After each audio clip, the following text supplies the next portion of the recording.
Good afternoon, all of you. I hope all of you can see me, hear me very clearly. Right. So I am Nikita. I welcome you to this session. We'll talk about some previous year vocabulary questions from the CMAT exam. So I've brought a lot more questions for you today, a variety of questions, and all of them are going to be new for you. Okay. So let's begin. And yes, give me a hi, hello in the chat box so that I know you are here. Hello, Makarand. Right. So, see, again, in the very first session that we had on CMAT, I remember there we talked about the question types that can be asked in vocabulary, right? So, you have your usual synonym antonyms, fill in the blanks, right? You have idioms, you can even have a match the following for vocabulary, an odd one out for it, one word substitution, right? So, there can be multiple question types that can be framed from this area, vocabulary. So we'll try to cover some question types today. Okay, and as I've told you, time and again, go through your past year papers, go through various mock tests so that you are exposed to multiple question types. Okay, and if possible, then do go through the past year papers of non-CAT exams. So go through vocabulary questions from those. That's it. Okay, that will help you. Good afternoon, Neerav, John, Priyanka, Mayank, Balveer Singh. Good afternoon. Right, let's begin. So, this is the first question that you have. You have to find a word that is closest in meaning to the word zealot. Yes. What do you say? Easy question. Let's see who answers the fastest.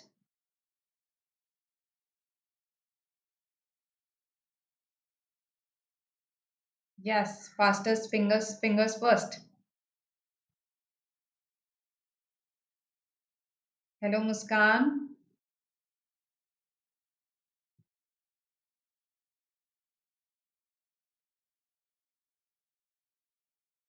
Namaste, Paul.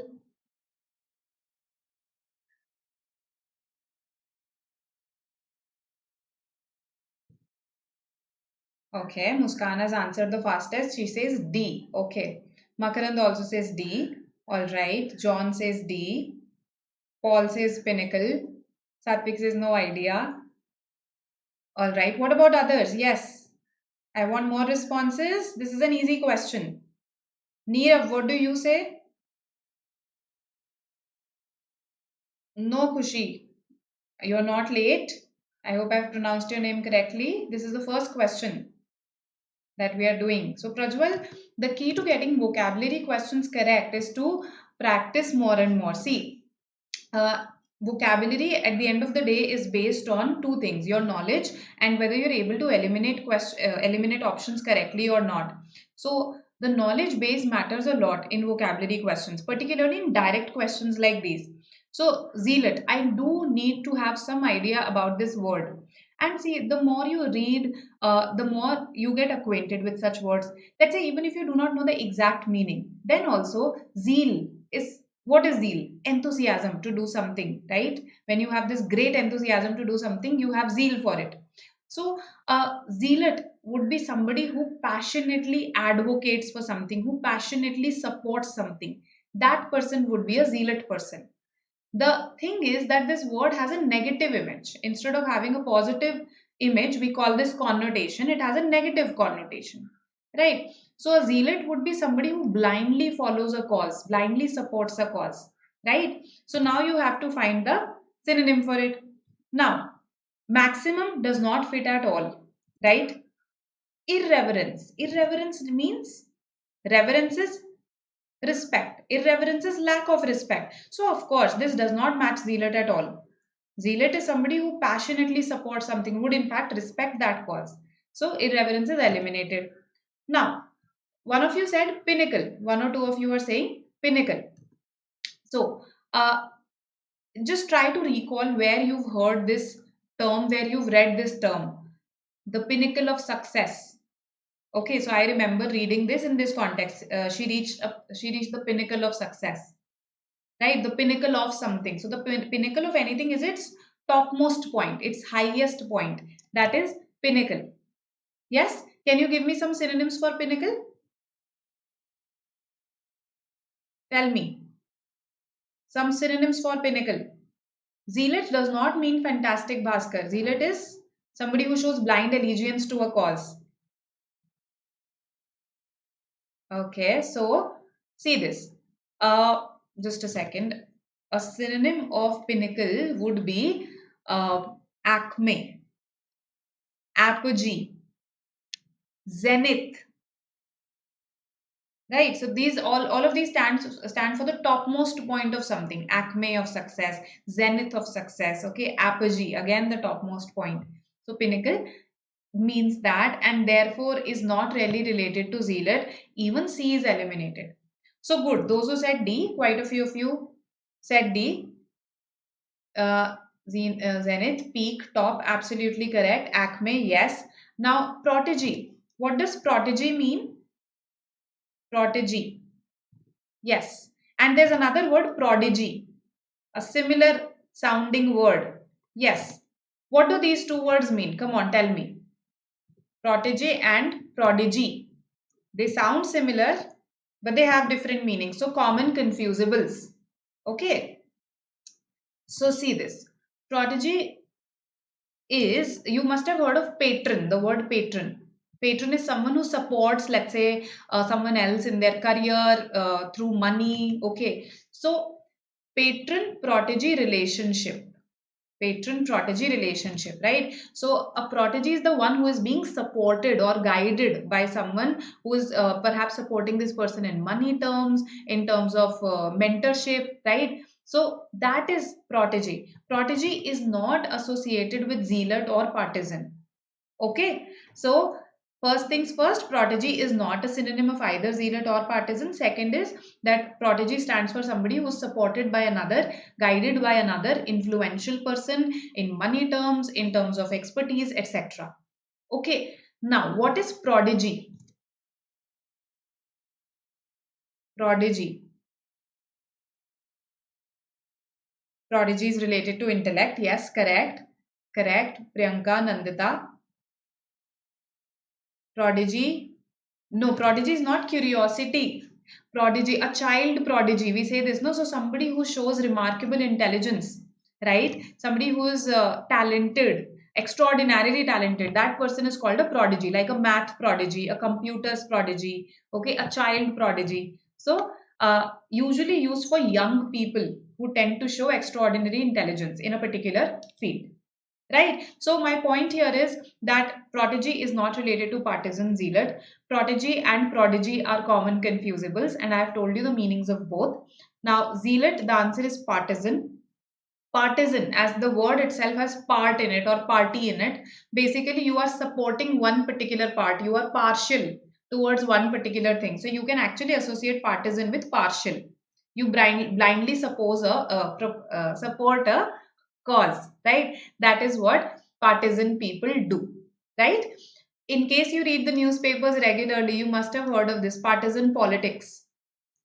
Partisan politics. Or we say that this policy is a partisan policy. That means it's meant to support only a particular section and not the other sections. Partisan politics, when something favors a particular party only, their goals only, right? So that is how this term is related to zealot. All right. Now, good afternoon, Ritika. Yes, synonyms of prodigy, pupil, student, because ultimately you are being guided, supported. So, in Indian classical music, this tradition of protege patron, this exists because the Guru Shishya Parampara, in a way, can be called this patron protege relationship, because this person here does not just support you in terms of money, this person guides you, okay, gives his or her expertise also at times, right?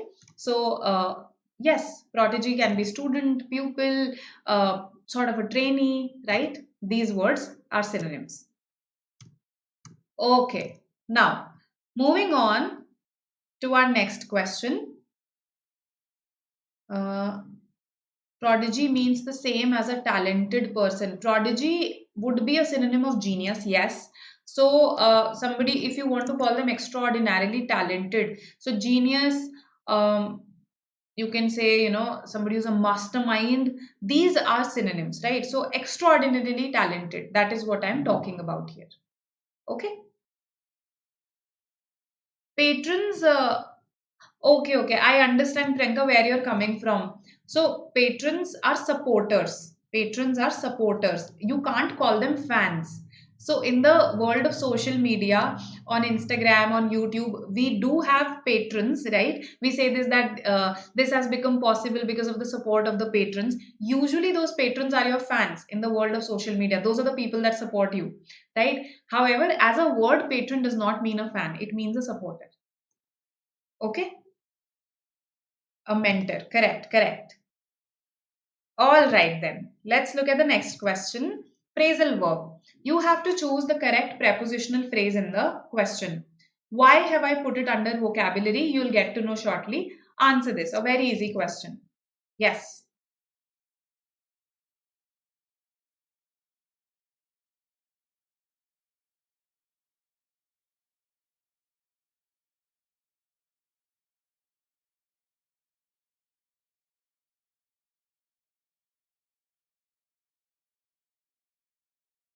Let's see what you say. Makaran says C. Priyanka says C. Okay.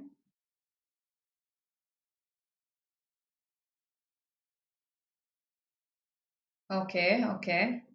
All right, absolutely correct. Easy question, this one. This is from a previous year paper. Okay, that's why I included it. Otherwise, I know that the question is easy. Now, this is a part of vocabulary because it has a fixed usage in favor of. Okay, I am all in favor of. That means I support this. Again, I support this. So, you cannot use any other preposition after in favor in this context. In this, when you want to mean support, right? When you want to mean supportive of and you want to mean I support, you cannot say to, from, for, or any other preposition. It's fixed. So such phrases are called phrasal verbs. They have a fixed usage, and that is why they come under vocabulary. Okay, I think by now all of you know this, those who've been attending my sessions. So this was a past year question, that's why I included it. Let's have a look at an idiom question. You have to fill in the blank with the most suitable option. Yes, let's see.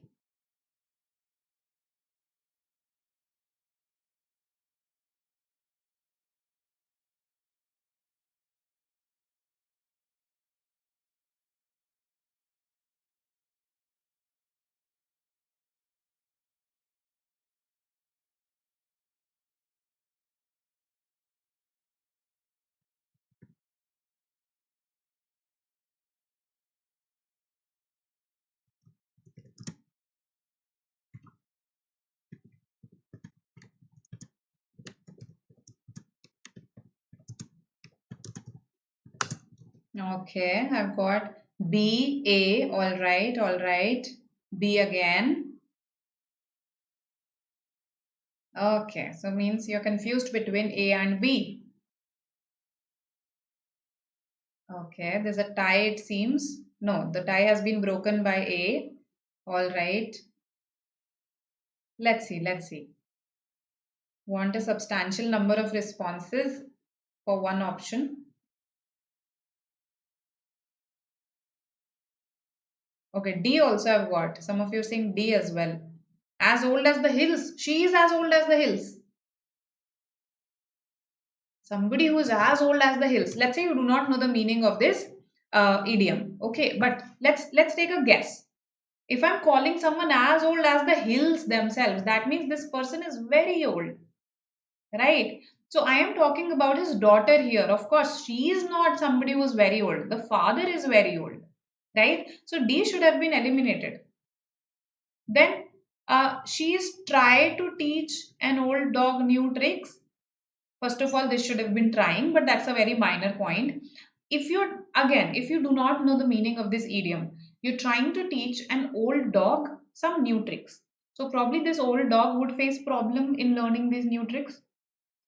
This means, actually this idiom means when you try to teach somebody who is set in their ways, who is used to doing a certain thing in a certain way, when you try to teach them new ways, it's very difficult, right? So this idiom refers to that difficulty. Difficulty in teaching someone who is old, experienced, or is set in their own ways some new way.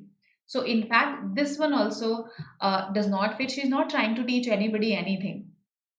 Okay, it has to be between A and B. Good. Now, between A and B, now the fact is that I am saying that he has been on the stage for almost 45 years, so he is probably a popular stage actor. His daughter is also a fine actress. There is no doubt in anybody's mind. So basically, what I'm trying to say is that probably she's taking after her father, right? She is following in the footsteps of her father. Father. That's what is happening. So the idiom for that is she's a real chip of the old block. There is an old block. Okay, imagine, visualize, and a chip has actually fallen off that old block only.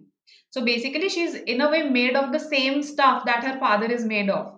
She has the same characteristics, abilities, even appearance. It is also used when you want to say that this person has the same looks, the same abilities, the same behavior as his or her parent.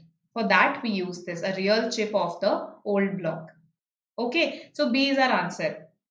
Carrying an old head on young shoulders. This is used for people who are wise beyond their age. It means, and in fact, instead of old, we can use wise also. So, people wise beyond their age. People who are wise beyond their age. So, the idea is not about her being talented beyond her age. That's not the point of discussion here. The point of discussion is that she is also, in a way, following into the footsteps of her father. And that is why B is better as compared to A. I hope this makes sense to you. This was a good question. Two close options were there, right? Okay. All right then. If it is clear. Last year के paper में option A right है. Okay. So first of all, I have taken this from CMAT 2017, I believe. Okay. Till then, CMAT didn't officially release any answer keys. Okay, so whatever answer has been extended from whichever website you are looking at it, or if you're referring to a book, that has been extended by the author or the owner of the website. Okay, and in case A has been extended, that's an incorrect answer. B should be the answer. You do one thing, yourself Google the meanings of these idioms and then try to see which one fits better. Okay, it will be clear, crystal clear to you. All right. Okay. Now, coming to this question here. Which of the following best expresses the meaning of the underlined idiom? Though he does not possess in-depth knowledge, he is blessed with the gift of the gab.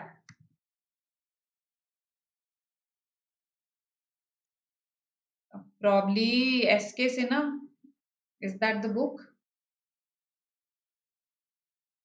The answer given in it is incorrect.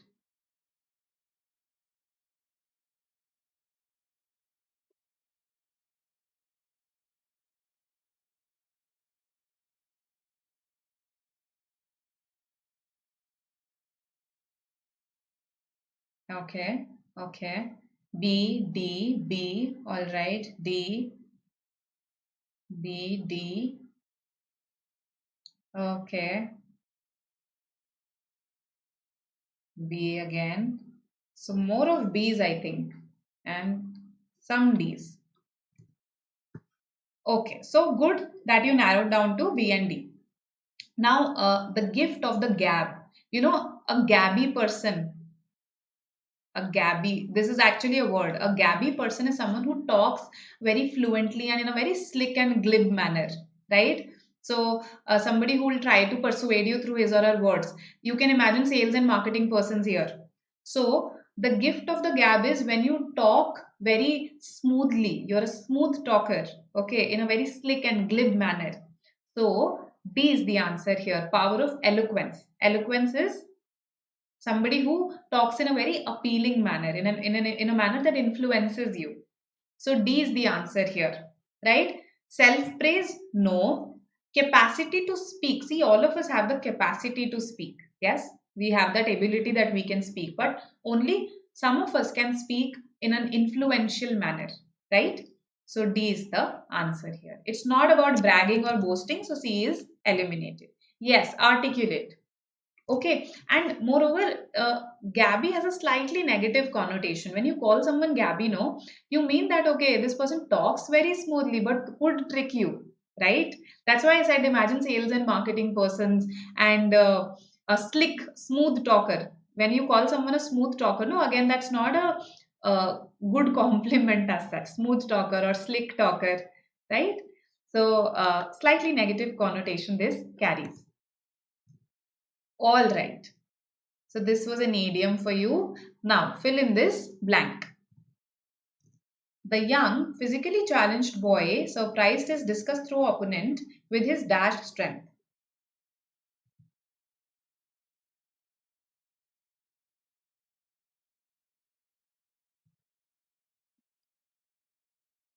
Eloquent also has loquer. Remember, we were discussing loquer yesterday. Loquacious, somniloquent, eloquent, colloquial.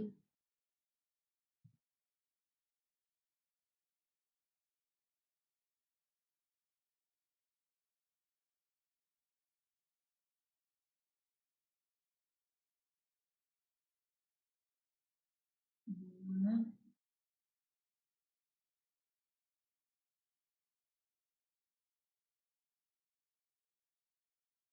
Thinking about it, Mayank, it has more to do with being wiser beyond your age.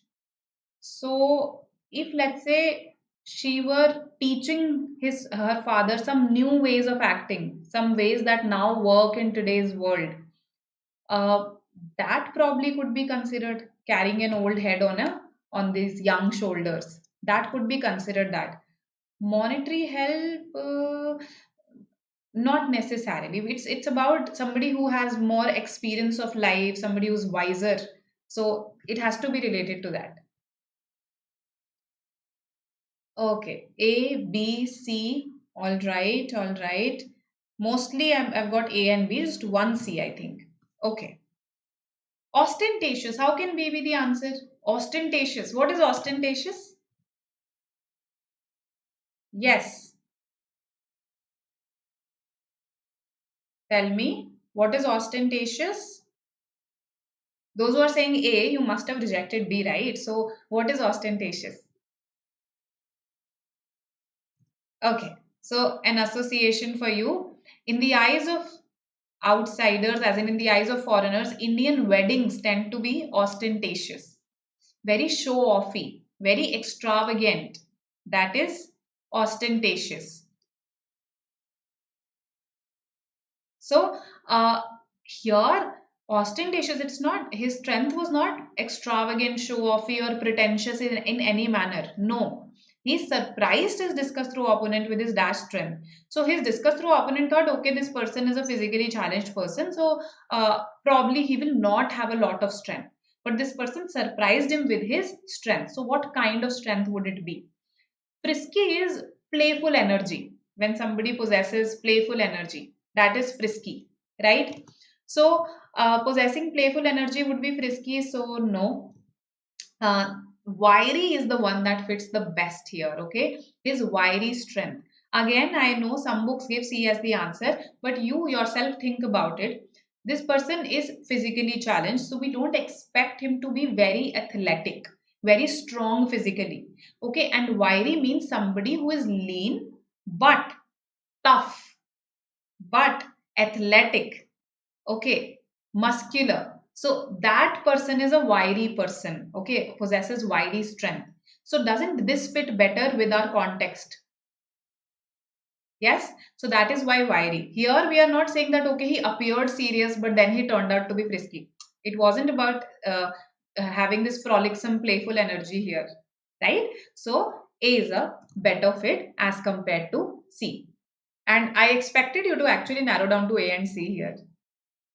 All right. Now, fraudulent is absolutely eliminated. I think none of you have said D as the answer. Said that D is the answer. Yeah, none of you. Good. So I hope this is clear. Why is the answer? This was a good question. Okay, made you think. And yes, so far we have talked about fill in the blanks, idioms, phrasal verbs, synonyms. Let's talk about more questions. Right? Let's come to this fill in the blank again. Easy question. I have included it just because it came in one of your past year papers. Yes. Crores of money is dash on stadiums in the city, and yet most of them are out of dash for the public.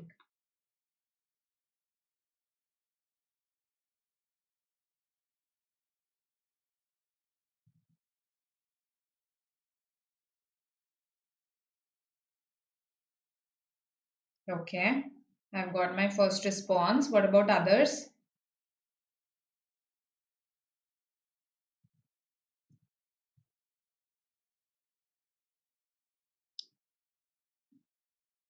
Okay. A, B. All right.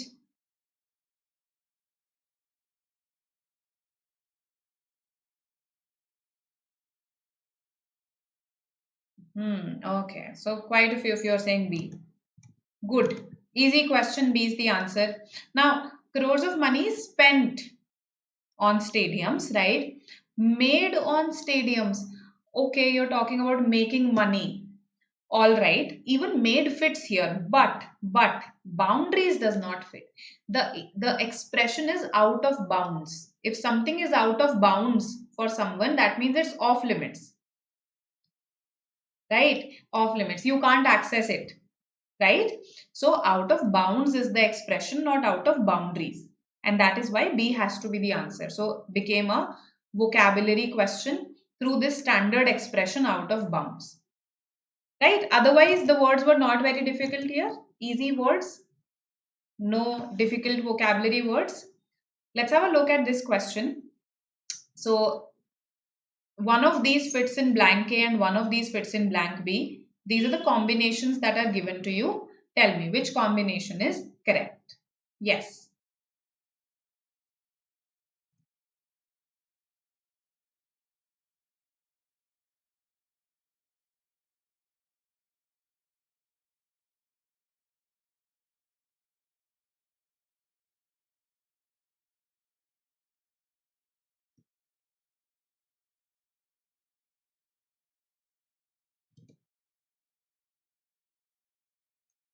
Out of reach. Okay. Yes, Maya, Makaran, we can say that.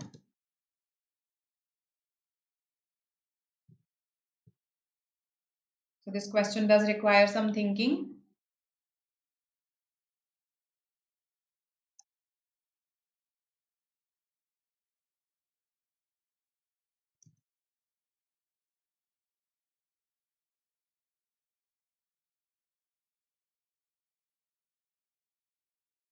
D, B, A. All right.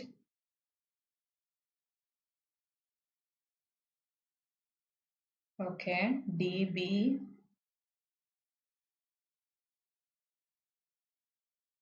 Okay.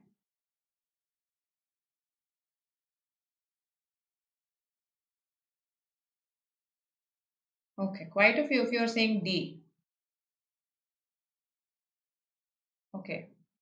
Some of you are saying B. I think the second blank is easy. See this. To fully understand dash work such as George Orwell's Animal Farm, one must be able to differentiate dash events of the plot from the abundant extended metaphors. So we have to differentiate between this events of the plot. Okay, we have to differentiate them from what? The abundant extended metaphors. So that means this work has a lot of metaphors, right? So what will you differentiate metaphors from? Metaphors का opposite क्या होता है? Think about it. What would be the opposite of metaphors? To say something in a literal sense. Yes. When you say something literally, that means you mean each and every word as you've said it. Metaphors, on the other hand, they do not carry a literal meaning but a figurative meaning. So, for instance, if I say she was the lioness of the war, I don't literally mean that she was the lioness. I mean it in a figurative sense. Okay, that she was very brave during the war. So, literal would be the opposite of metaphorical. And we have to differentiate the literal events of the plot, what was happening in the story, from the abundant extended metaphors. That means that work carries a lot of metaphors. right? So this one has to be 4. Okay, so first blank is easy. Muskan, what should it be? Thank you, Abhishek. B होना चाहिए, I guess. Okay, all right. So 4 should fit in the second blank. D is eliminated. Now, it comes down to what kind of a work it was. See, I know that the work had a lot of metaphors. So, um, it does not necessarily have to be a tragic work to have a lot of metaphors. So, eliminated. Between 1 and 3, now you need to understand the meanings of these. You need to know the meanings of these. What is allegory? Allegory. Okay. Allegory is a figure of speech. In fact, it's a device to tell stories wherein whatever story you are telling your listener, your reader, it has a hidden meaning, a deeper hidden meaning behind it. Right? For instance, the story of the tortoise and the hare. The tortoise and the hare. It has a hidden meaning, right? So, it's not just about two animals. It's about how in life, even if we are slow, but we are steady, we tend to achieve whatever we want to achieve. That's the hidden meaning behind that story, which has been told through two animals. So, this is called an allegory.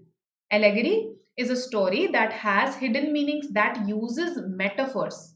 Here, the tortoise and the hare have been used as metaphors only. Tortoise is a metaphor for a person who is slow, okay, and hare is a metaphor for a person who is fast. So, the answer should be an allegorical work. An allegorical work. Now, here, although this should not happen, but here actually your external knowledge comes in handy. So because again, some of you must have read Animal Farm. So I knew about Animal Farm. I even knew that it is an allegorical work. It is an allegory because whatever it talks about through the animals, it is actually talking about the USSR, right? Under the rule of Stalin. So because I knew this, it was very easy for me to mark these as the answers. Good. Those who said B. Very good. Now, why not parabolic? A parabolic tale. What kind of a tale would it be? Yes, one of you has said in the end. Okay, Muskan, a parabolic tale is the one that has a moral ending to it. So it comes from the word parable. A parable is a story that tries to teach us a moral lesson. A story that tries to teach us a moral lesson, right? So such stories are present in your religious scriptures like the Bible. Okay, so such stories are called the parable. Here there is not a moral lesson. When you read Animal Farm, do you get a moral lesson as such? You basically in a way get an idea of what was happening in the USSR in the name of communism and socialism. You get that idea, right? So it's not necessarily a parabolic tale, but yes, it is definitely an allegoric tale. Okay, I hope this makes sense. Okay, all right. Kripa, no, it's not mandatory as such. It's just to boost your vocabulary. I think you asked this yesterday as well, or somebody else asked it yesterday. So I said, no, it's not mandatory. It's just to expand your knowledge pool. Okay. So good, Mayank. See, if this happens, let's say in the exam also, no, if let's say in the first, I get this as the first impression that 1 and 5 should be the answer, but then I read further, I look at the various words, and I think that okay, no, this is a better answer, so I can always mark B then, right? So it's fine. If your first impressions are wrong, just read thoroughly and then mark. So that will take care of wrong first impressions. Okay, don't be in a hurry. CMAT gives you time, yes?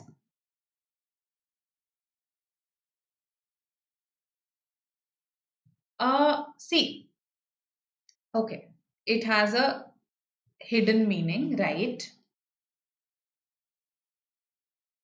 Yes. It also has a moral meaning. I agree there, right? A parable, on the other hand, a parable, on the other hand, teaches a moral lesson. For instance, uh, I don't know if you've heard this story. It's about a milkmaid who's carrying some milk on her head, and while carrying it, she's dreaming what she'll do from the money that she gets on selling this milk. She thinks that she'll buy a beautiful dress, okay, and then when she buys that beautiful dress, everyone will just look towards her only, look at her only, nowhere else. So then she thinks that okay, and then when people do it, I'll just ignore them, I'll just shrug my head and proceed. So when she is dreaming it, she actually shrugs her head and the milk falls off. So the moral of that story is there is no use crying over spilt milk. She then starts crying. Okay, so, and the moral given is there is no use crying over spilt milk. Another moral is that don't count your chicken before they hatch. In fact, this very moral, don't count your chicken before they hatch, this comes from a story itself. So these are moral lessons. Your chicken before they hatch. I think egg hai, kuch something, na, don't count your chickens before they hatch or kittens before they hatch. Anyway, so, no, not kittens.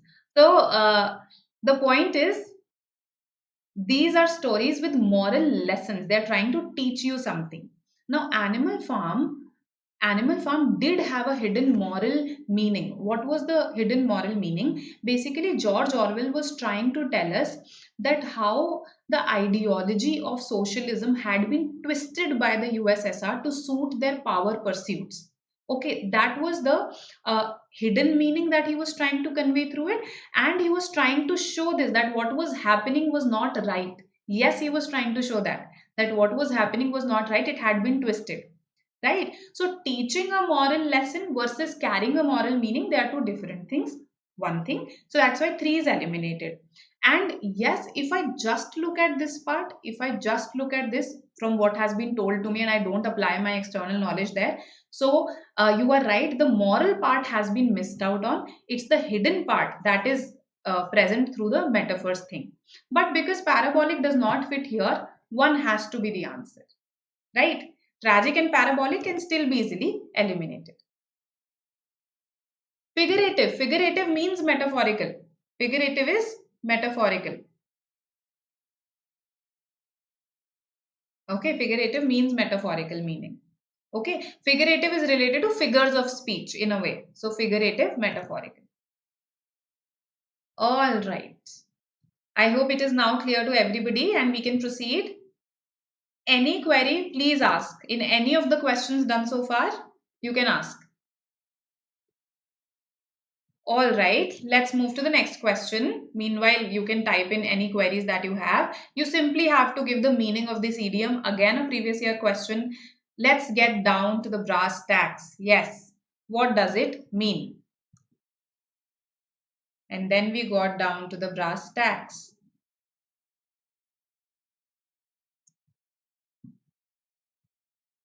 What does it mean? So here I think guesswork will take you only to 2 close options. Therefrom, there some knowledge is required.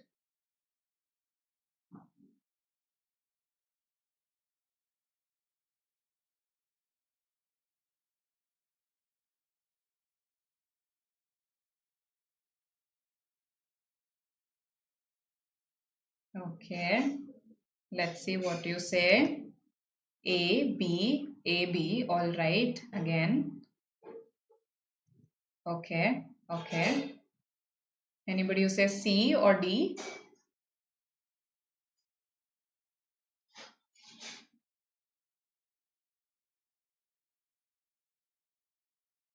All right. D, Ria says D. Okay. All right. Okay. So mostly you are saying A and B. D is the answer. Not A, not B. Okay. I understand that we were guessing here. So my advice, if you're able to, let's say, narrow down to 2 options, how you know that the other 2 are not the answers, right? And that's how you are able to narrow down to 2 options. Then yes, you can think of making a guess. But otherwise, don't make wild guesses. Okay. So I think to be very honest, even if I didn't know the meaning of this, I would have eliminated B and C. Most likely, I would have eliminated B and C to begin to discuss secret matters to start unraveling the mystery because they seem to be pretty related to me. Okay, now this is again just based on my hunch. Oh, there is no solid reason as to why I am eliminating both of these. But the thing is that I know the meaning of this idiom. So either A or D, to begin to talk about important things or to get into the thick of the problem. See, brass tacks are actually brass nails. So let's say you are, what does, if you're talking about the nails, let's say you are constructing a house and you get down to the discussion of the nails that are going to be put in that house. That means you're really going into the nitty gritty of that. You're considering the very basic essential facts regarding that house. So that is what it means when you start talking about the basic essential real issue, real thing. You get into the thick of the problem. The thick of the problem is again into the most intense part of it, most difficult part of it. That is, get down to brass tacks. To begin to talk about important things, no. About the most important thing within the thing that you're discussing, yes, that could have been the answer. Okay, the most important issue within the thing that you're discussing, if A mentioned that, then it could have been the answer. So, eliminated, D is our answer. All right. So, I hope this is clear to you. D here, not A. Again, in case you're referring to any books that give A as the answer, that is incorrect. So before 2018, CMAT did not release an official answer key. So all of the answers that have been given before that, they are answers extended by the authors of those books. Right? D. All right. A spelling question coming your way. A very easy one.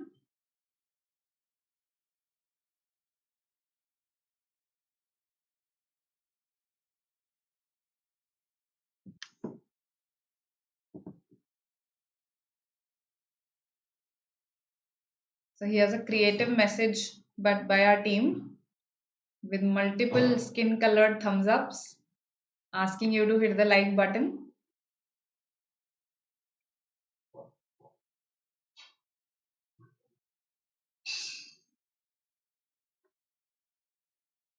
To begin to talk about, see, when I say Khushi, when we say ki सीधा point पर आओ, right? So basically stop beating about the bush.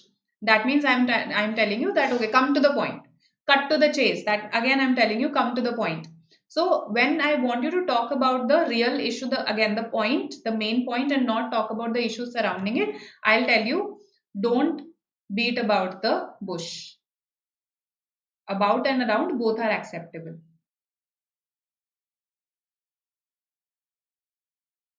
Or I'll tell you, cut to the chase, come to the issue, right? So, so these are the words, these are the idioms that you use for coming straight to the point.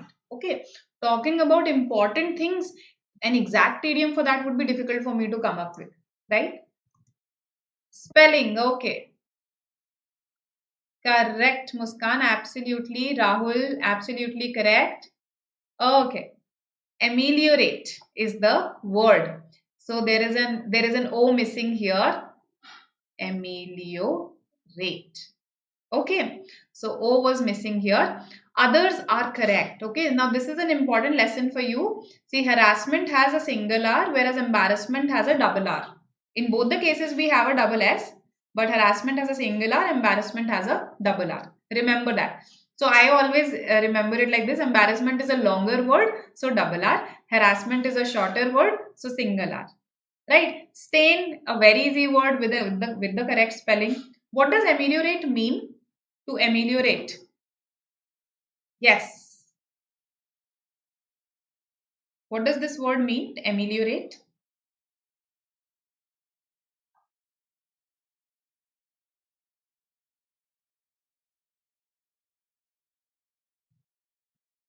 So let's say you went to a village and the conditions of the people there were miserable. You decided to do something about it and you ended up making their condition better. So you have ameliorated their living conditions. So it is to make something bad better. That is what ameliorate means. Okay. All right. Now that we are clear with the meaning of ameliorate, I have painted a picture for you that you should remember when it comes to this word associated with that picture of that miserable village. Let's come to this question. Yes, correct. Improve, make something better. Good, correct. Although the leader's life was both dash and painful, it was not without dash, for he had accomplished many of his goals. Correct, Mayank.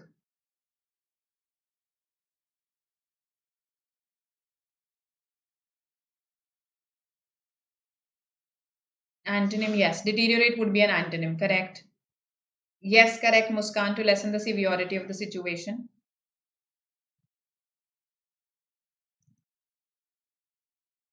Let's see what the others say. Okay. More responses. I need. Pranjal says D. Kushi says D. Rahul B. Okay, Pranjal is even telling us the meaning of Ardis. Okay. D, all right. Others? Not A. Nobody says A. He had accomplished many of his goals. So wouldn't success fit in the second blank?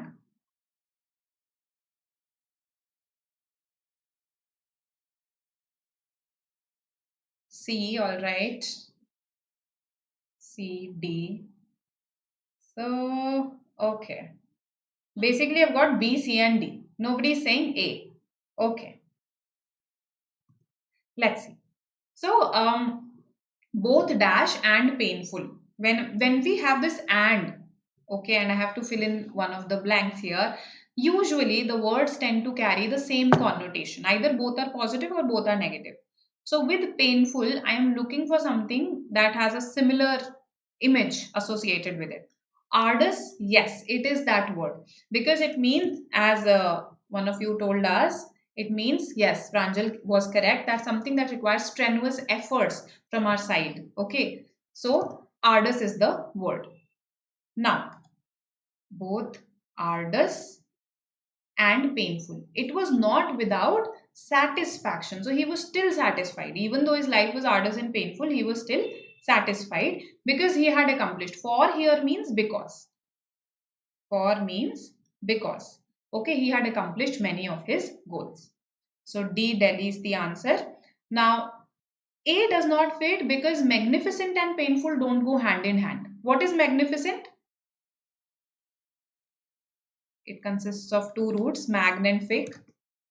Magnificent.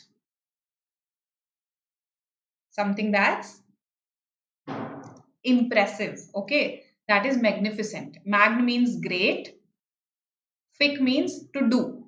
So something that involves doing great things, impressive. So magnificent does not fit here. And that is why A is not our answer. Now, frustration would not fit in the second one. We need a positive word in the second blank, right? So eliminated. Then thrilling and painful don't go hand in hand. So we can eliminate even this, right?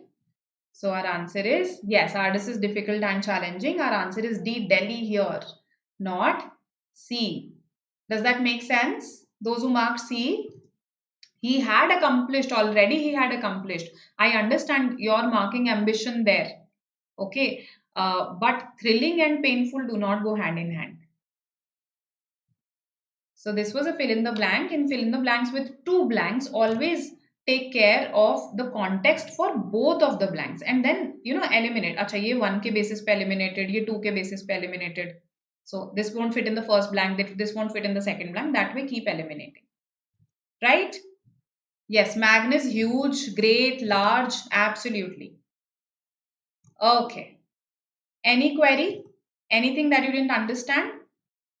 This is it from my side for today, right?